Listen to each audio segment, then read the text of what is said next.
Olá, pessoal. Sou a professora Rebeca e sejam bem-vindos à terceira aula da imersão profissional em energias renováveis. Em especial, nesta aula, nós falaremos sobre a energia eólica. Bom, pessoal, como metas de aprendizagem aqui para esta nossa aula, nós temos compreender os princípios da energia eólica, incluindo sua origem, fatores que influenciam os ventos e também os mecanismos de conversão em eletricidade, e também analisar os diferentes tipos de aerogeradores e suas aplicações em sistemas isolados, híbridos, interligados e offshore, avaliando sua eficiência e impacto na matriz energética. Bom, então, nós vamos começar aqui essa nossa aula fazendo uma breve introdução à energia eólica, né? Então, vejam, a energia eólica, ela é uma fonte renovável que é obtida a partir do movimento do ar, sendo convertida em eletricidade por meio de aerogeradores. Esse processo ele ocorre porque os ventos são formados pela conversão da energia solar que vai aquecer a superfície terrestre de uma maneira desigual, gerando diferenças de pressão na atmosfera e movimentando o ar. Então, essa energia eólica, né, esse tipo de energia renovável, ele é considerado uma alternativa sustentável, porque ela não vai fazer emissão de gases de efeito estufa durante a geração, contribuindo assim para a redução dos impactos ambientais e climáticos. Além disso, ela é uma fonte inesgotável que pode ser explorada em diversas regiões do mundo.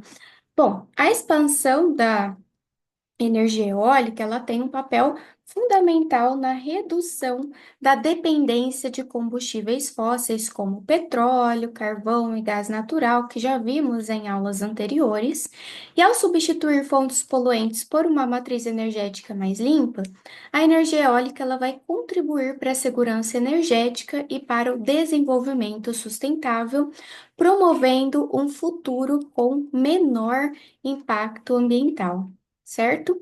Bom, agora, pessoal, nós vamos dar uma breve passada, né, pelo histórico aí da energia eólica. Então, vejam, com o avanço da agricultura, né, o homem ele necessitava cada vez mais de ferramentas que auxiliassem nas diversas etapas do trabalho. Então, tarefas como a moagem dos grãos e o bombeamento de água exigiam esforços braçal e animal. Isso levou ao desenvolvimento de uma forma primitiva de moinho de vento utilizado no beneficiamento dos produtos agrícolas. Esse moinho ele consistia em um eixo vertical acionado por uma longa haste, movida por homens ou animais caminhando em uma gaiola circular. Outra tecnologia utilizada para o beneficiamento da agricultura consistia em uma gaiola cilíndrica conectada a um eixo horizontal, onde a força motriz, né, no caso ali os homens ou os animais, caminhava no seu interior. Então, esse sistema ele foi aperfeiçoado com o uso de cursos d'água como força motriz, dando origem às rodas d'água. Historicamente, as rodas d'água, elas precederam os moinhos de vento devido à sua concepção mais simples e à disponibilidade de rios em várias regiões. No entanto, como nem todas as regiões possuíam rios, a percepção do vento como uma fonte natural de energia possibilitou o surgimento dos moinhos de vento, substituindo a força motriz humana ou animal, tá?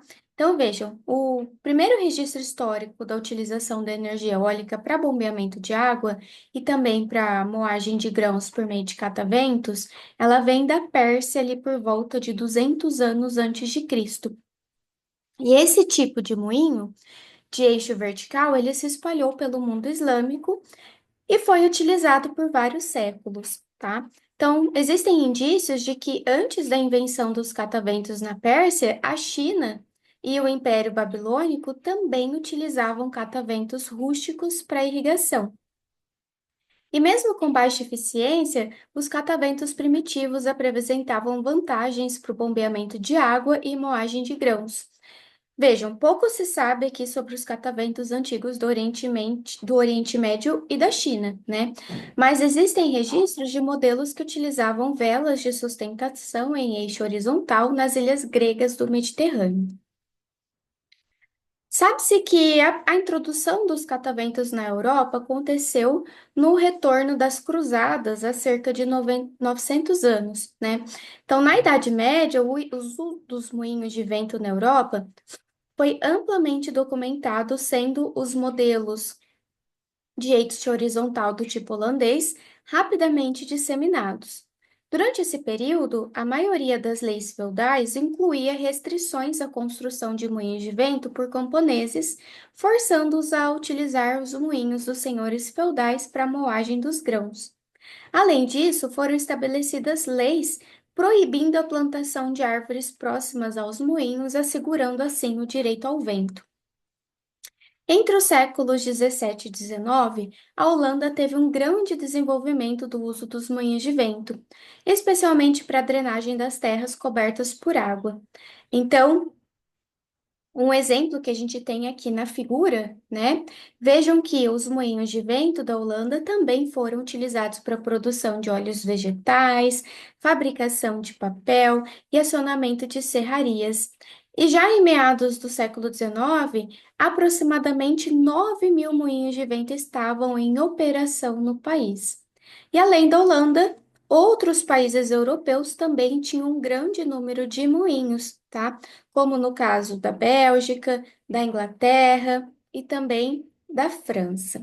Bom, prosseguindo aqui, pessoal, o importante marco que nós tivemos para a energia eólica na Europa foi a Revolução Industrial, que aconteceu ali no final do século XIX, né? Então, com o surgimento da máquina a vapor, os moinhos de vento começaram a perder espaço. E no início do século XX, existiam apenas 2.500 moinhos de vento em operação na Holanda, e esse número caiu para menos de 1.000 em 1960. Então, preocupados com a extinção dessa tecnologia, em 1923 foi criada uma sociedade holandesa para a conservação e para a melhoria dos moinhos de vento, buscando aprimorar seu desempenho e ampliar a sua utilização.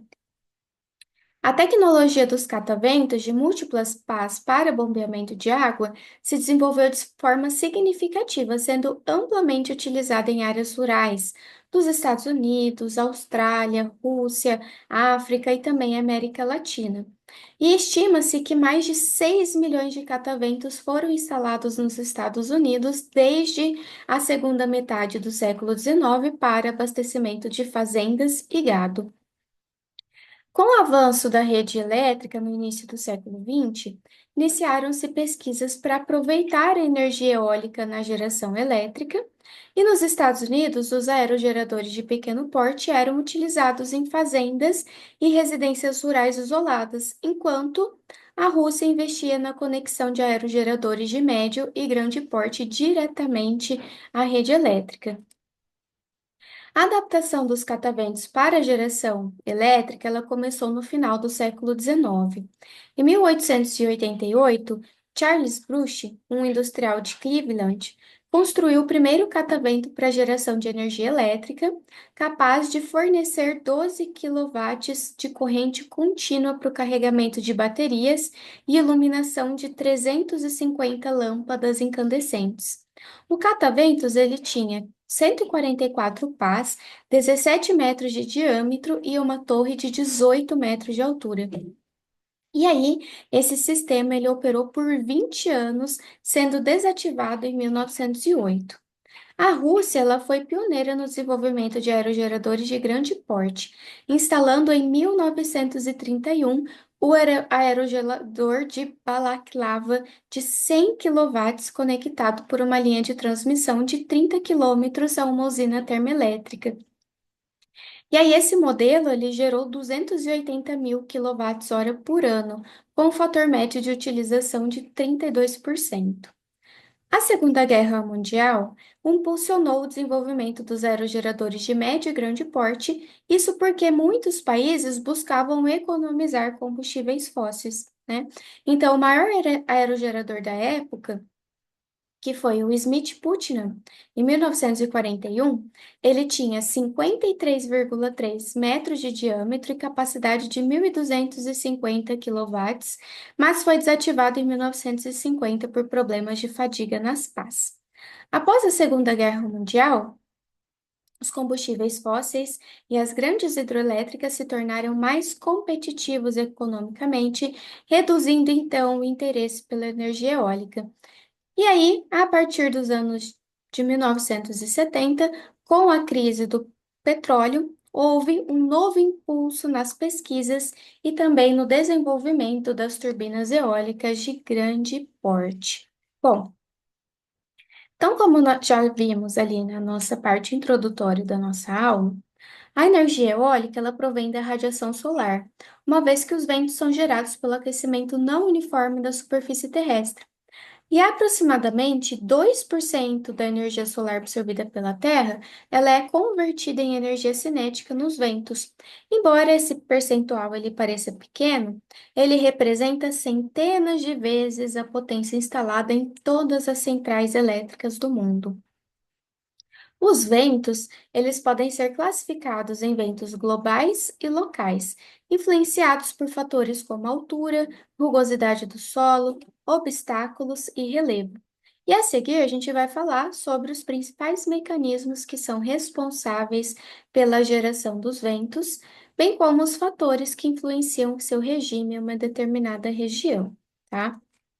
Então, vejam, a energia eólica ela pode ser considerada uma forma indireta de energia solar. Isso porque os ventos resultam do aquecimento diferenciado na atmosfera, né? E aí esse aquecimento desigual ele vai ocorrer devido a alguns fatores, como orientação dos raios solares, movimentos da Terra, distribuição de terras e oceanos. As regiões tropicais, elas recebem maior incidência de radiação solar e, consequentemente, o ar quente dessas regiões sobe para altitudes mais elevadas. E aí esse movimento ele vai criar uma área de baixa pressão e fazer com que massas de ar frio das regiões polares se desloquem para ocupar esse espaço. E aí, esse deslocamento de massas de ar vai dar origem aos ventos globais, tá? Bom, falando aqui dos ventos planetários ou constantes, existem regiões onde os ventos nunca cessam de soprar, pois os mecanismos que o geram estão sempre ativos. E aí, como disse aqui, né, esses ventos eles são chamados de ventos planetários, tá?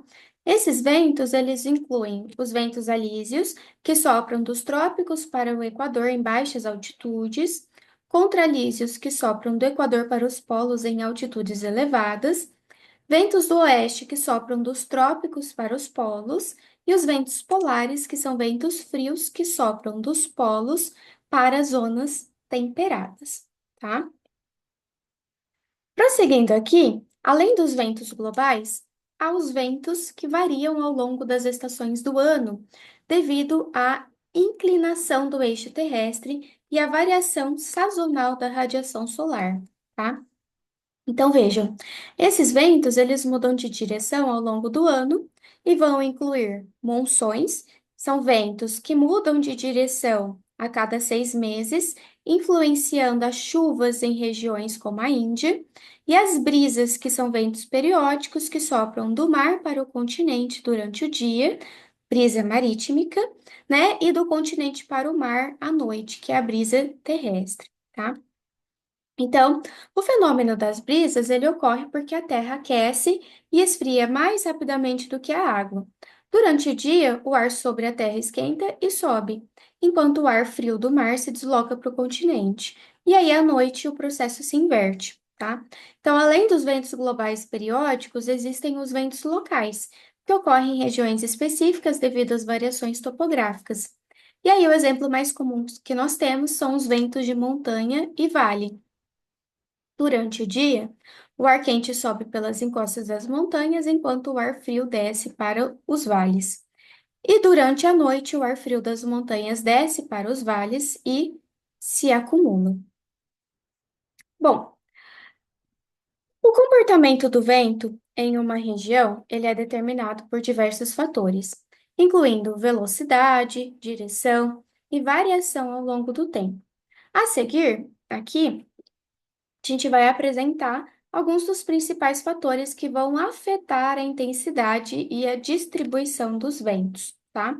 Então, nós temos aqui a variação da velocidade com a altura, que a velocidade do vento ela vai aumentar com a altura devido à redução do atrito com o solo. Rugosidade do terreno. O vento sofre resistência ao passar sobre diferentes superfícies, como água, vegetação e construções. E aí, terrenos com florestas densas ou cidades causam maior atrito, reduzindo a velocidade do vento. Obstáculos naturais e artificiais, construções, montanhas e florestas podem bloquear ou desviar o vento, e aí esses obstáculos eles criam turbulências que afetam o desempenho dos aerogeradores. E temos aqui também relevo e aceleração do vento, que o relevo ele pode canalizar e acelerar o vento em certos locais. Isso ocorre, por exemplo, em vales desfiladeiros, onde o vento é comprimido e sua velocidade aumenta. Para a instalação das turbinas eólicas, pessoal, é importante realizar estudos detalhados sobre os ventos na região, né? E aí, os principais métodos para essa avaliação incluem medições anemométricas em diferentes alturas, registrando a velocidade e a direção do vento ao longo do tempo, uso de mapas topográficos e imagens de satélites para identificar obstáculos e variações de relevo e também a modelagem computacional para prever a distribuição dos ventos e também otimizar a implantação de parques eólicos, tá? Bom, voltando lá na nossa primeira aula, pessoal, a gente falou sobre energia cinética, né? Então, a energia cinética contida em uma massa de ar em movimento, ela pode ser aproveitada por aerogeradores para conversão em energia mecânica e, posteriormente, em eletricidade. A quantidade de potência disponível no vento depende de fatores como densidade do ar, velocidade do vento e a área da seção transversal através da qual o vento passa, tá? Então, a energia cinética de uma massa de ar movendo-se a uma determinada velocidade, ela vai ser dada aqui por essa equação que aparece na tela, né? E é igual a meio mv quadrado, em que E é a energia cinética, m é a massa de ar e v a velocidade. E sabendo que a massa de ar pode ser expressa em termos da densidade do ar, área da seção transversal e velocidade, então a gente pode determinar a potência disponível no vento, né? Então, considerando um cilindro imaginário onde o vento se desloca perpendicularmente à área, a potência total transportada pelo vento seria descrita aqui como sendo B, P é igual a meio ρ a V ao cubo, em que P vai ser a potência disponível no vento, ρ, a densidade do ar, a área da seção transversal varrida pelo aerogerador, e V, a velocidade do vento. Então, vejam que a potência disponível no vento, ela é proporcional ao cubo da velocidade do vento, o que significa que, em pequenas variações de velocidade, nós teremos grandes diferenças na energia disponível, tá?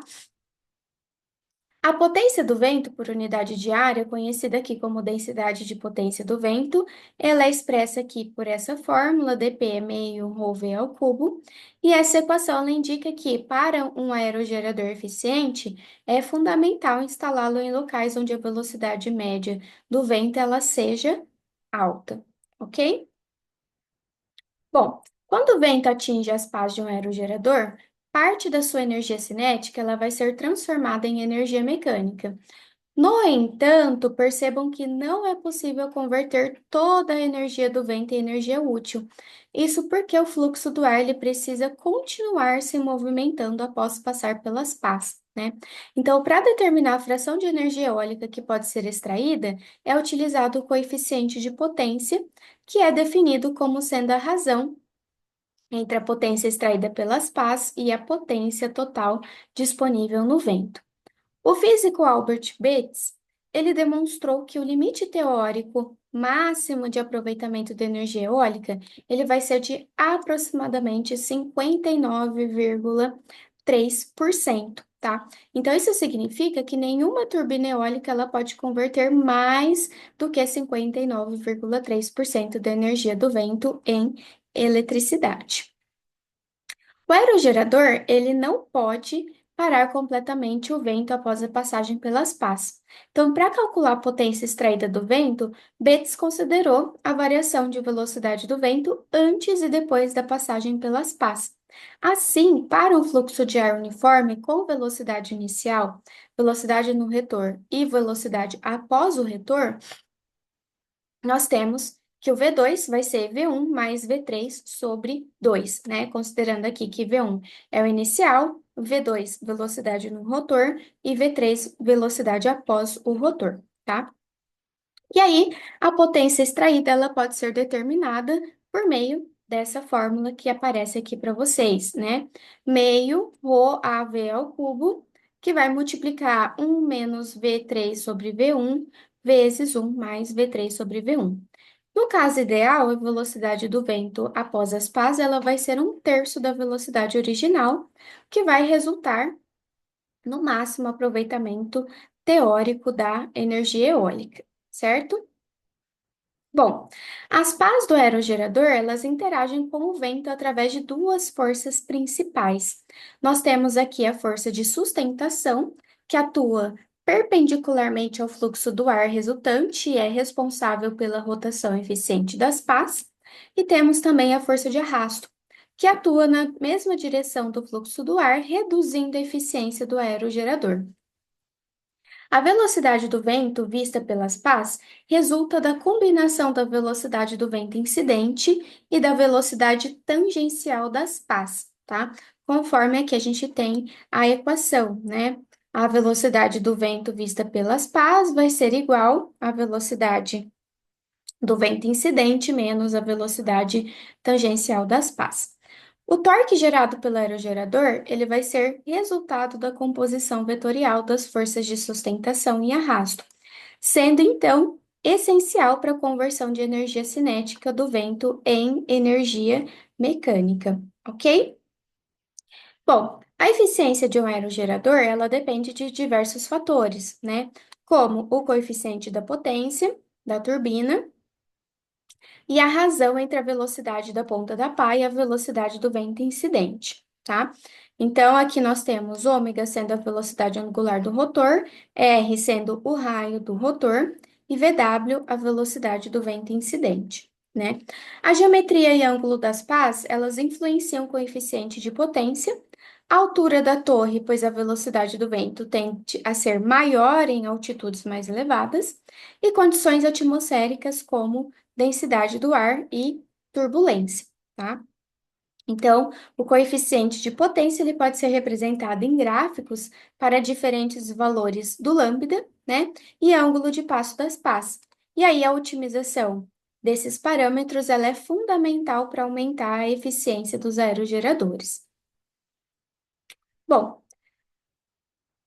os aerogeradores, pessoal, eles são equipamentos projetados para converter a energia cinética do vento em eletricidade, né? E existem equipamentos projetados para converter a energia cinética do vento em eletricidade. Então vejam que aqui a gente vai ter diferentes modelos de turbinas eólicas que vão variar de acordo com o eixo de rotação, número de pás e também sistemas de controle, tá? Então aqui esses fatores vão influenciar diretamente a eficiência e a aplicação da tecnologia, né? Os aerogeradores de eixo vertical, eles possuem um rotor orientado perpendicularmente ao solo, o que vai eliminar a necessidade de mecanismos de orientação para acompanhar a direção do vento. Isso os torna particularmente úteis em locais onde a direção dos ventos vai ser variável. Esses modelos apresentam algumas vantagens e desvantagens. Dentre as vantagens, eles não necessitam de um sistema de ajuste para direcionar as pás ao vento. Permitem a instalação dos principais componentes elétricos próximos ao solo, facilitando a manutenção, e podem operar em condições de ventos turbulentos e em áreas urbanas. Como desvantagens, geralmente apresentam eficiência menor do que os aerogeradores de eixo horizontal, sofrem maiores esforços mecânicos devido às forças de Coriolis, exigindo materiais mais resistentes, e necessitam de maiores velocidades de vento para iniciar o movimento. Os principais tipos de rotores de eixo vertical são as turbinas Darrius, que possuem pás curvas, geralmente em formato de V ou elipse, que geram forças de sustentação para movimentar o rotor. E elas são eficientes, mas exigem um motor auxiliar para iniciar a rotação. E também temos as turbinas Savonius, que utilizam pás côncavas para capturar o vento, funcionando por arrasto em vez de sustentação. Elas são menos eficientes, mas podem operar em ventos fracos, tá? Os aerogeradores de eixo horizontal, eles são mais comuns e amplamente utilizados para geração de energia elétrica. Eles possuem um rotor posicionado paralelamente ao solo, que vai permitir um melhor aproveitamento do fluxo de ar. E esse modelo ele é predominante em parques eólicos devido à sua alta eficiência aerodinâmica. Bom, como vantagens aqui, nós temos maior eficiência energética em comparação com os modelos de eixo vertical, melhor aproveitamento de força e da sustentação, permitindo maior extração de energia do vento, e tecnologia consolidada com diversas opções de tamanhos e potências disponíveis. Já como desvantagens, temos que necessitam de mecanismos de orientação para ajustar o rotor à direção do vento predominante. A instalação e manutenção podem ser mais complexas devido à altura da torre e geram ruído aerodinâmico, que pode ser um fator limitante em áreas urbanas, né? Os aerogeradores de eixo horizontal, eles podem ser classificados de acordo com o número de pás e a sua posição em relação à torre. Então, os aerogeradores com uma única pá, eles vão possuir um contrapeso para equilibrar o rotor, são leves e rápidos, mas geram maior vibração. Os aerogeradores com duas pás são mais fáceis de fabricar e transportar, mas requerem um sistema de controle sofisticado para evitar oscilações.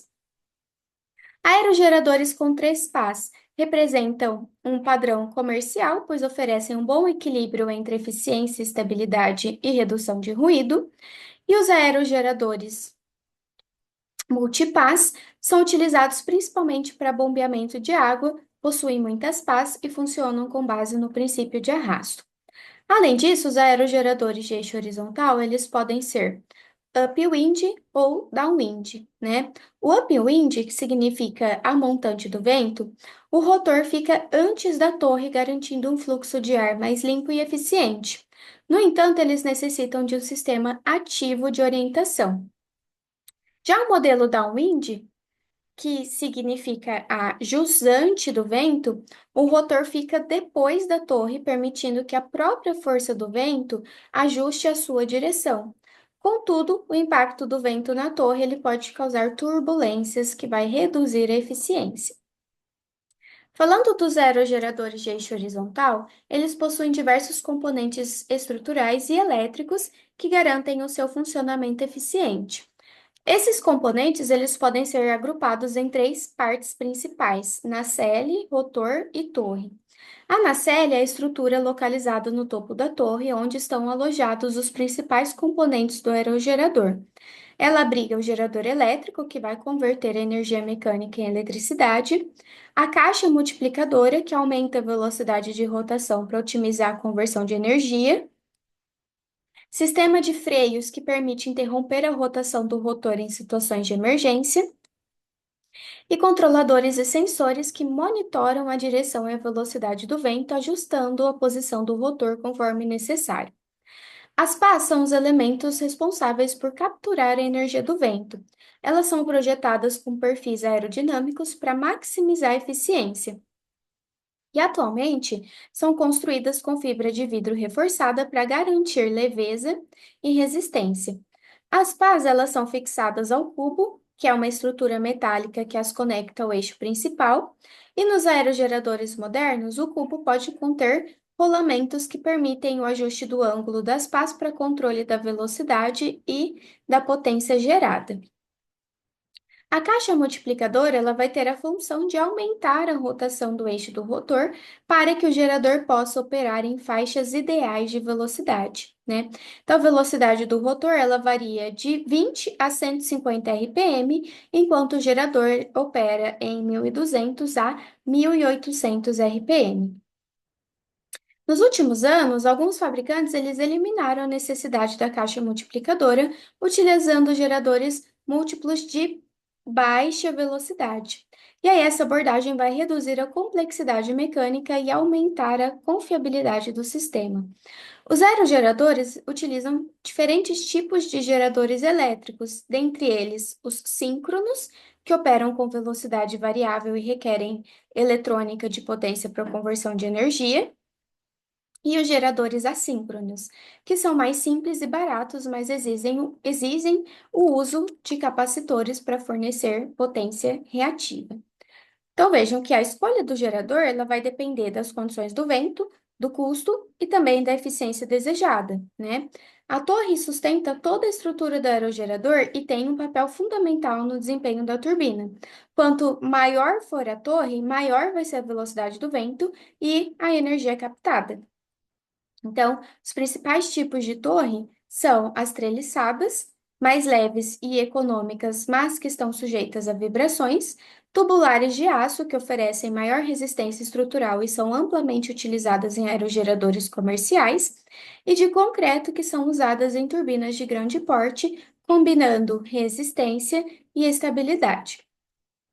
Os aerogeradores, eles vão converter a energia do vento em eletricidade por meio de um gerador elétrico, que pode operar em diferentes configurações de velocidade e conexão à rede.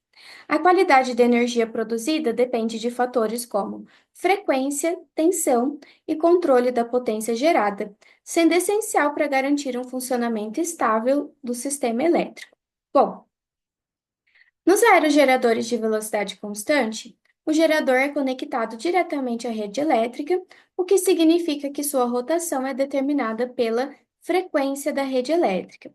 Como a velocidade do vento varia naturalmente, a rotação do rotor deve ser ajustada para manter um valor fixo, geralmente por meio de um multiplicador de velocidade, né?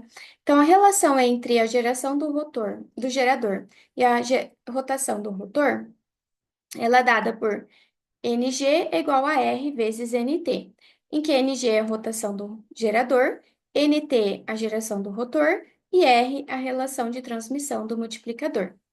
E aí, a frequência do sistema elétrico também está diretamente ligada à velocidade de rotação e ao número de polos do gerador por meio dessa fórmula, né? F, que é a frequência do sistema elétrico, é igual a P, número de polos do gerador, vezes Ng, dividido por 120. Bom, falando aqui das vantagens dos aerogeradores de velocidade constante, nós temos uma simplicidade na conexão com a rede elétrica, custo reduzidos dos geradores assíncronos amplamente utilizados nesse sistema e facilidade de sincronização com a frequência da rede. Já como desvantagens, não aproveita totalmente a variação da velocidade do vento, vai gerar picos de corrente ao ser conectado à rede, exigindo dispositivos de proteção, e necessita de compensação de potência reativa, geralmente fornecida por capacitores. Os aerogeradores de velocidade variável são mais modernos e eficientes, porque eles permitem que a rotação do rotor se ajuste conforme a velocidade do vento, e isso vai melhorar a captação de energia e reduzir os esforços mecânicos na estrutura. Para que a energia gerada possa ser utilizada na rede elétrica, é necessário converter a frequência variável da corrente elétrica em uma frequência fixa. E aí, isso é feito por meio de conversores eletrônicos de frequência, né? Então, o sistema funciona da seguinte forma: temos o gerador síncrono ou assíncrono, que vai produzir eletricidade com frequência variável, a corrente alternada é convertida em corrente contínua por um retificador, e a corrente contínua passa por um inversor, que vai transformar novamente em corrente alternada com frequência e tensão adequada para a rede elétrica. E aí, esse processo vai permitir que o aerogerador opere com uma maior eficiência, extraindo mais energia do vento em diferentes condições. Como vantagens dos aerogeradores de velocidade variável, nós temos melhor aproveitamento da energia disponível no vento, menor estresse mecânico no sistema, aumentando a vida útil do equipamento, e melhor controle da qualidade da energia gerada. E já como desvantagens, temos aqui maior custo inicial devido ao uso de eletrônica de potência e complexidade na operação e necessidade de sistemas de controle mais sofisticados, tá? Bom, a qualidade da energia produzida pelos aerogeradores, pessoal, ela é um fator crítico para sua integração com a rede elétrica, né? Então, alguns dos aspectos importantes vão incluir a frequência e tensão da energia. Isso porque, em aerogeradores de velocidade variável, os inversores garantem que a frequência e a tensão estejam dentro dos padrões da rede elétrica. Já nos aerogeradores de velocidade constante, a frequência depende da rotação do gerador e pode ser afetada por variações de vento. Harmônicos da rede, né? A conversão de energia por eletrônica de potência pode induzir distorções harmônicas que vão afetar a qualidade da energia. E para minimizar esse problema, filtros de harmônicos são utilizados para suavizar a forma da onda elétrica. E aí também temos a potência reativa, em que os aerogeradores assíncronos necessitam de potência reativa para operar, o que pode sobrecarregar a rede elétrica, e o uso de capacitores ou sistemas de compensação vai ajudar a reduzir esse impacto. Com relação às flutuações de potência, como a velocidade do vento varia, a potência gerada ela pode oscilar. Então, tecnologias como baterias de armazenamento e sistemas híbridos, elas vão ajudar a estabilizar a entrega de energia à rede, tá? Bom, a energia eólica, ela pode ser utilizada em diversas configurações, dependendo das necessidades locais e também da infraestrutura que está disponível, né? Então, sistemas eólicos, eles podem operar de forma isolada, integrada a outras fontes de energia ou também conectados à rede de energia elétrica central, tá? Então, cada aplicação, ela vai ter características específicas, vantagens e desafios que vão influenciar a escolha da tecnologia ideal. Os sistemas eólicos isolados, eles são utilizados em locais remotos, onde a rede elétrica convencional, ela ou não está disponível, ou ela vai ser de difícil acesso, né? Então, eles são amplamente empregados para fornecer energia a comunidades rurais, fazendas, estações de monitoramento ambiental, sistemas de telecomunicações e também bombeamento de água. Tem aqui como características a operação sem conexão à rede elétrica principal. Normalmente utilizam aerogeradores de pequeno ou médio porte, requerem sistemas de armazenamento para garantir o fornecimento contínuo de energia. E algumas aplicações podem estar associados a geradores a diesel para suprir a demanda em períodos de baixo vento, tá? Então, como vantagens, temos a independência da rede elétrica, redução do uso de combustíveis fósseis em áreas remotas e baixo custo operacional após a instalação. Já como desvantagens, necessidade de baterias para armazenamento de energia, menor capacidade de geração em comparação aos sistemas conectados à rede e dependência das condições de vento, exigindo planejamento e redundância. Os sistemas híbridos, eles vão combinar energia eólica com outras fontes renováveis ou convencionais, como painéis solares fotovoltaicos, geradores a diesel ou baterias. E aí, essa abordagem, ela busca compensar flutuações na geração e garantir um fornecimento estável e confiável de energia. Os sistemas híbridos, eles são ideais para ilhas, comunidades remotas, estações de pesquisas e indústrias situadas em locais sem acesso à rede elétrica. Então, as principais combinações que nós podemos ter é o eólico e solar, em que a energia solar vai compensar períodos de baixa geração eólica, garantindo um fornecimento mais equilibrado ao longo do dia. Eólico mais diesel, em que o gerador a diesel entra em operação apenas quando necessário, reduzindo o consumo de combustível. E o eólico mais armazenamento em baterias, em que o excesso de energia gerado pelos aerogeradores vai ser armazenado e utilizado quando o vento é insuficiente. Como vantagens, temos a maior confiabilidade no fornecimento de energia, uso otimizado dos recursos disponíveis, reduzindo custos operacionais e menor dependência de combustíveis fósseis. Já como desvantagens, temos o custo inicial mais alto, né, devido à necessidade de múltiplos equipamentos e a necessidade de sistemas de controle mais complexos. Bom, os sistemas interligados à rede são os mais comuns na geração de energia eólica em larga escala. E nessa configuração, os aerogeradores são conectados diretamente ao sistema elétrico nacional, permitindo a distribuição da energia gerada para consumidores residenciais, comerciais e industriais. Os parques eólicos, que consistem em várias turbinas instaladas em uma mesma área, fazem parte dessa categoria e podem ter capacidades que variam de alguns megawatts até centenas de megawatts, tá? Então, como características, temos que a energia gerada é enviada para a rede elétrica e distribuída conforme a demanda, dispensa a necessidade de baterias, porque a rede elétrica atua como armazenamento. Pode operar com contratos de compra de energia ou sistemas de tarifas de incentivo para produtores independentes. E como vantagens, temos alta eficiência energética e escalabilidade, redução da dependência de combustíveis fósseis na matriz energética e potencial de geração de receita para produtores de energia eólica.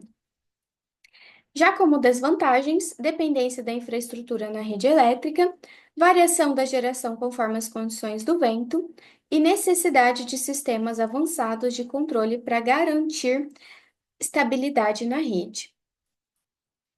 Bom, falando agora dos sistemas offshore, né, que são os sistemas marítimos, os parques eólicos, eles são instalados em áreas marítimas onde o vento tendem a ser mais fortes e constantes, e aí esse tipo de sistema ele vem ganhando espaço em diversos países devido à grande capacidade de geração e ao menor impacto visual e acústico em comparação com turbinas instaladas em terra, né? Então, esses aerogeradores offshore, eles são montados sobre estruturas fixadas no fundo do mar ou em plataformas flutuantes, tá? Então, eles vão ter aqui uma maior eficiência devido à intensidade e regularidade dos ventos oceânicos, turbinas geralmente de grande porte e necessidade de tecnologias avançadas para instalação e operação e também manutenção, né, devido às condições marítimas adversas. Como vantagens, temos uma capacidade de geração elevada, aproveitando ventos mais intensos, redução do impacto visual e do ruído em áreas habitadas, e melhor aproveitamento de áreas costeiras sem necessidade de ocupação terrestre. Já como desvantagens, temos um custo de instalação e manutenção mais alto do que os sistemas em terra e exigência de tecnologias resistentes à corrosão e maresia, e também a necessidade de redes submarinas para transporte da eletricidade até o continente, tá? Então, vejam aqui que, para nós finalizarmos aqui a nossa aula, a tabela, ela vai trazer um resumo dessas aplicações dos sistemas eólicos, né? E um comparativo. Então, pensando no sistema isolado, ele não vai ter conexão à rede, tem armazenamento em baterias, né? E o uso principal se dá em áreas remotas, fazendas e telecomunicações. O sistema híbrido tem uma conexão à rede opcional, parcial, né? Armazenamento necessário e o uso principal em comunidades isoladas, ilhas e indústrias remotas. O sistema interligado à rede tem conexão à rede, né? Não vai ter armazenamento necessário e uso principal em produção em larga escala e parques eólicos. E por fim, o offshore que a gente falou agora há pouco, né? Também vai ter conexão à rede, não vai ser necessário armazenamento e o uso principal se dá na geração de alta potência no mar. Ok, pessoal? Bom, com isso, nós finalizamos aqui esta nossa terceira aula da imersão profissional em energias renováveis, e que nessa aula nós nos dedicamos ao estudo da energia eólica. Espero que tenham gostado e aguardo a presença de todos vocês na nossa quarta e última aula da imersão profissional. Até mais, pessoal!